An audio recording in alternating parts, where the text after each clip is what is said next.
چجوری بهترین مورگیج بروکر رو تو استرالیا انتخاب بکنید؟ تعداد بروکرهای وام در استرالیا نسبت به جمعیت و تعداد املاک خیلی بیشتر از بسیاری از کشورهای دنیاست. مثلا یه رقمی حدود 2 برابر انگلیس این نسبت. حالا چجوری میتونیم مطمئن بشیم که بروکری که انتخاب کنیم حرفه‌ایه برای واممون؟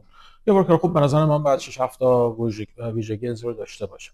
اولا اینکه داشتن مجوز کامرشیال و تجاری همزمان با رزیدنشال میتونه کمک بکنه که به شما نشون بده که این بروکر تازه کار نیست، چون بروکرایی که فقط مجوز رزیدنشال دارن معمولا تجربه کمتری دارن و برای کامرشال بروکر شدن باید مدتی خاصی رو تحت نظر متخصص کار بکنن و بعضی بانک ها هم مدارک تحصیلی خاصی ازشون میخوان.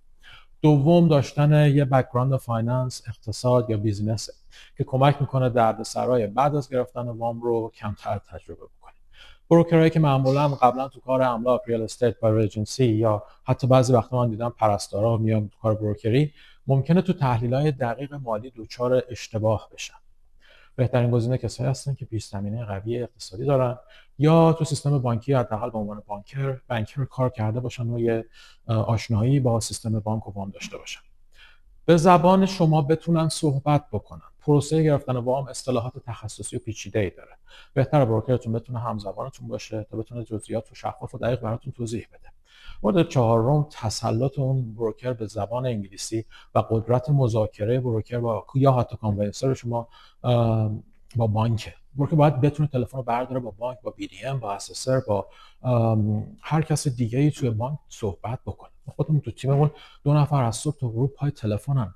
اصلا فکر نکنین یه بروکر میتونه با ایمیل زدن حق و حقوق شما رو براتون بگیره. خیلی جاها باید تلفن صحبت بکنه، حتیش باید فیس تو فیس میت بکنه و این خیلی موضوع مهمیه.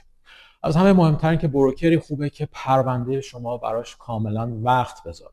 یه کار بروکری یه وام مسکونی رو مثلا میشه توی یه ساعت یا ساعت و نیم سراتش رو هم بیاری، ولی بروکری هستش که تو شرایط خاص، نه حالا برای همه وام ها، ولی چند روز روی پروژه وقت میذارن، میچیننش، درست استراتژی براش تعیین میکنن، بعد تو مراحل دیگه هم کمکتون میکنن.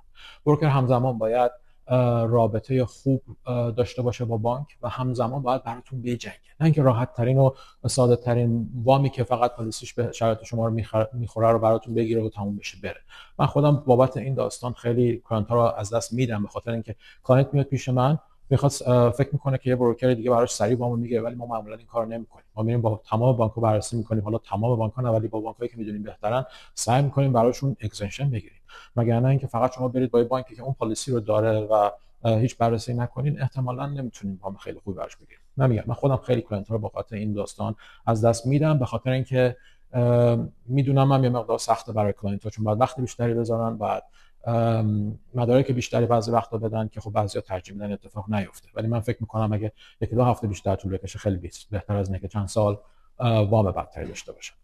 بروکر خوب صرفا دنبال نرخ بهتر یا مبلغ وام بالاتر نیست.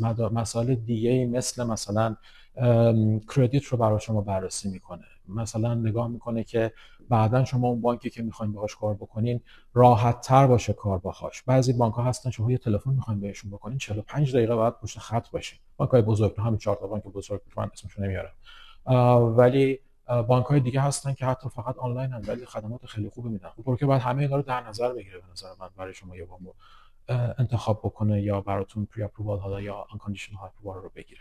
اگه دوست دارین شرایطتون بررسی بکنین با من تماس بگیرید. من متین بهشتی هستم. لینک وقت مشاوره تو بایو هست. همزمان میتونین اسم من رو گوگل بکنین و انواع روش های تماس رو با من رو پیدا بکنین. مرسی.